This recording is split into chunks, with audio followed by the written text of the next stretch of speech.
तो hello friends, welcome back to my channel. तो कैसे हैं आप लोग? उम्मीद करता हूँ अच्छे होंगे और आप लोगों के बेहतरीन सपोर्ट से हम बहुत अच्छे हैं। तो दोस्तों, अगर आप क्लास 10th का प्रिपरेशन कर रहे हैं और बहुत अच्छा नंबर लाना चाहते हैं तो बिल्कुल सही वीडियो पर आए हैं।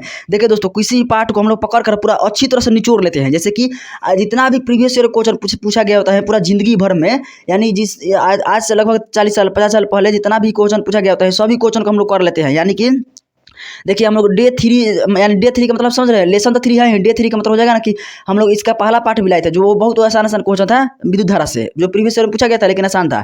उसका दूसरा लाए थे, उसको तीसरा ला दिए। उसके बाद अगर चौथा भी होगा ना तो चौथा इंपॉर्टेंट मिल जाएगा और क्वेश्चन मिलेगा हमको प्रीवियस ईयर में, तो वो भी ला देंगे चौथा लेसन। और इस तरह से लाने से क्या होगा कि अगर आप सही से प्रिपरेशन कर रहे हैं, यानी कि इतना ही क्वेश्चन याद कर लेना, तब आराम से क्लियर हो जाएगा एग्जाम। और केवल क्लियर नहीं होगा, आप टॉपर भी आ जाएंगे अगर सबको याद करेंगे ध्यान से। तब पहला क्वेश्चन है, ए मीटर को विद्युत परिपथ में कैसे जोड़ा जाता है? तो इसका पहला ऑप्शन है श्रेणी क्रम, दूसरा है समांतर क्रम, तीसरा है ए और बी दोनों, चौथा है इनमें से कोई नहीं। तो ए मीटर को विद्युत परिपथ में श्रेणी क्रम में जोड़ा जाता है, तो ऑप्शन ए इसका सही उत्तर हो जाएगा। चलिए 2 नंबर क्वेश्चन है। तो 2 नंबर क्वेश्चन में दिया गया है कि बैटरी से किस प्रकार से धारा प्राप्त होती है? तो बैटरी से किस प्रकार की धारा प्राप्त होती है? तो ये बैटरी से डीसी धारा प्राप्त होती है, तो इसका सही उत्तर हो जाएगा डीसी करंट। चलिए गाइज 3 नंबर क्वेश्चन है। 3 नंबर क्वेश्चन में दिया गया है कि वोल्ट मीटर को विद्युत परिपथ में कैसे जोड़ा जाता है? तो पहला ऑप्शन है श्रेणी क्रम, दूसरा है समांतर क्रम, तीसरा है ए और बी दोनों, ये चौथा है इनमें से कोई नहीं। तो दोस्तों, ये इस तरह का क्वेश्चन बहुत ज़्यादा आता है कि ये मीटर को कैसे जोड़ते हैं और वोल्ट मीटर को कैसे जोड़ते हैं।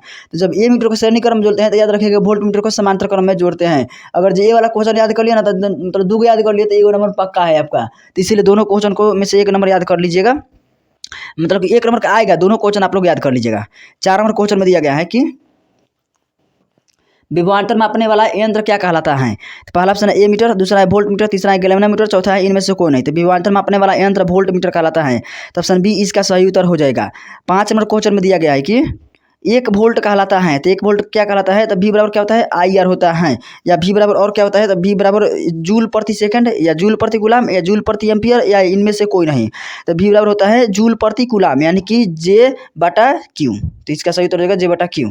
चलिए आगे देखते हैं क्वेश्चन 6 नंबर। तो 6 नंबर क्वेश्चन में दिया गया है कि किलोवाट घंटा मात्रक है। तो किलोवाट घंटा किसका मात्रक है? तो पहला ऑप्शन है धारा का, दूसरा है समय का, तीसरा है विद्युत ऊर्जा का, चौथा है विद्युत शक्ति का। तो किलोवाट घंटा किसका मात्रक है? तो इसका सही उत्तर हो जाएगा विद्युत ऊर्जा का मात्रक है किलोवाट घंटा। लेकिन अगर से पूछेगा केवल वाट तो किसका हो जाएगा? तो वाट केवल पूछता ना तो वो शक्ति का मात्रक हो जाता, और किलोवाट पूछता तो वो भी शक्ति का मात्रक हो जाता। लेकिन किलोवाट घंटा लगा दिया तो वो किसका हो जाएगा? तो वो ऊर्जा का हो जाएगा।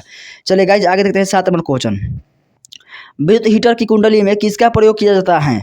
तो विद्युत हीटर की कुंडली में नाइक्रोम का प्रयोग किया जाता है कि टंगस्टन का कि तांबा का कि जस्ता का? तो विद्युत हीटर के मतलब कि हीटर में किया जाता है नाइक्रोम का प्रयोग, तो इसका ऑप्शन ए सही उत्तर हो जाएगा। तो आप लोग ए को क्लिक कीजिएगा। दोस्तों ये देखिए, तो जितना भी क्वेश्चन है उन सबको याद करना पड़ेगा, आपकी मजबूरी है, क्योंकि ये सभी जो है क्वेश्चन है ना, ये सभी बहुत ज़्यादा इंपॉर्टेंट क्वेश्चन है।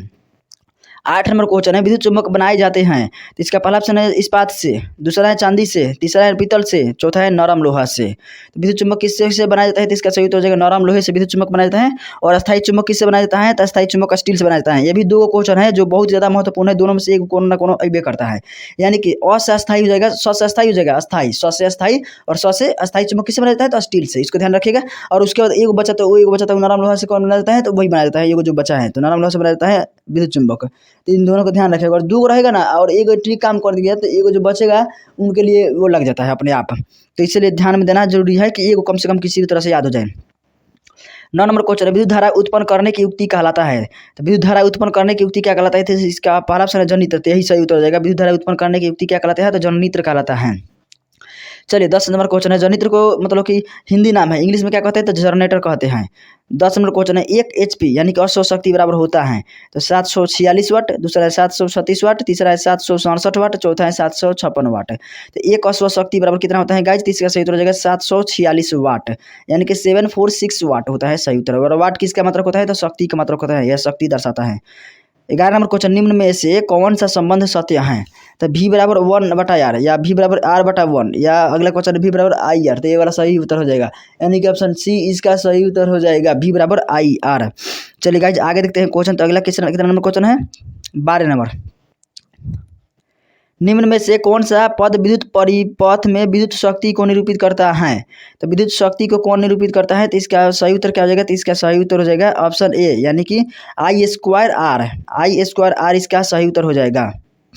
13 नंबर क्वेश्चन में दिया गया है कि स्थिर विद्युत में आवेश कैसे होते हैं? पहला है विरामावस्था में रहते हैं, दूसरा है गति की अवस्था में रहते हैं, तीसरा है दोनों अवस्था में रहते हैं, चौथा है किसी भी अवस्था में नहीं रहते हैं। तो स्थिर विद्युत में आवेश कैसे रहते हैं, तो वो रहते हैं विरामावस्था में रहते हैं। चलिए 14 नंबर क्वेश्चन है, तो 14 नंबर क्वेश्चन में दिया गया है कि धारा में आवेश रहते हैं, तो धारा में आवेश किस प्रकार रहते हैं, तो इसका पहला ऑप्शन है विरामावस्था में, दूसरा है गति की अवस्था में, तीसरा है किसी भी अवस्था में रह सकते हैं, चौथा है इनमें से कोई नहीं। धारा में आवेश रहते हैं तो किस रूप में रहते हैं, तो इसका सही उत्तर हो जाएगा गति की अवस्था में रहते हैं, तो गति की अवस्था इसका सही उत्तर हो जाएगा। 15 नंबर क्वेश्चन है, ऊर्जा का सही मात्रक क्या होता है गाइज, तो ऊर्जा का सही मात्रक होता है जूल, यानी कि जूल सही उत्तर हो जाएगा ऊर्जा के सही मात्रक के लिए। 16 नंबर क्वेश्चन में दिया गया है कि 1 किलोवाट घंटा का व्यवहारिक मात्रा क्या होता है, तो यूनिट होता है कि वाट होता है कि वाट घंटा होता है कि जूल प्रति घंटा होता है, तो 1 किलोवाट घंटा बराबर होता है यूनिट, 1 यूनिट होता है 1 किलोवाट घंटा बराबर, तो इसका यूनिट सही उत्तर हो जाएगा। वाट किसका मात्रक होता है, तो शक्ति का, वाट घंटा किसका मात्रक होता है, तो वाट घंटा मात्रक होता है ऊर्जा का, और जूल प्रति घंटा, तो ये तो अभी किसके मात्रक नहीं है। 17 नंबर क्वेश्चन में दिया गया है कि 1 जूल का मान कितना होता है, तो 4.18 कैलोरी की 0.24 कैलोरी की 0.42 कैलोरी की, इनमें से सभी सत्य है। तो 1 जूल का मान कितना होता है, तो 0.24 कैलोरी होता है। 18 नंबर क्वेश्चन में है कि शुष्क सेल में ऋण इलेक्ट्रोड किस धातु का होता है, तो शुष्क सेल में ऋण इलेक्ट्रोड जो होता है किस धातु का होता है, तो इसका पहला ऑप्शन है कार्बन का, दूसरा है जास्ता का, तीसरा है तांबा का, चौथा इनमें से कोई नहीं।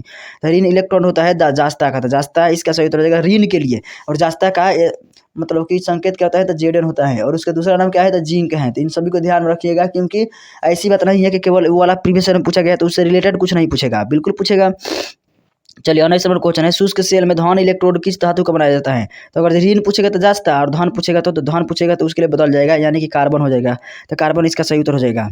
चलिए 20 नंबर क्वेश्चन देखते हैं, तो 20 नंबर में क्वेश्चन दिया गया है कि विद्युत बल्ब का तंतु किस धातु का बनाया जाता है, तो विद्युत धातु का तंतु किस धातु का, सॉरी दोस्तों, विद्युत बल्ब का तंतु किस धातु का बनता है, तो टंगस्टन का बनता है, टंगस्टन इसका सही उत्तर हो जाएगा। उसका लोहा दिया गया है, तो लोहा का संकेत कितना होता है गाइज, तो लोहा का संकेत होता है Fe, तांबा का कितना होता है, तो Cu, सोना कितना होता है, तो Au होता है। लेकिन लोहा का Fe क्यों होता है, तो आप लोगों को ध्यान देना है, लोहा का Fe क्यों होता है, क्योंकि लोहा का तो ऐसे तो L होना चाहिए, तो Fe क्यों होता है, तो क्योंकि लोहा का लैटिनम है Fe से फेरस होता है, तो इसीलिए Fe लैटिनम है। चलिए तांबा का Cu क्यों होता है, T होना चाहिए, तो तांबा का भी लैटिनम है कॉपर, तो ये भी हो जाएगा। उसके बाद सोना, तो सोना का Au क्यों है, तो Au का भी लैटिन नाम है, मतलब सोना का भी लैटिन नाम है औरम, तो इसीलिए इसका Au सही उत्तर हो जाएगा। तो चलिए गाइज आज के लिए इतना ही, वीडियो देखने के लिए धन्यवाद, thanks for watching this video, thank you दोस्तों।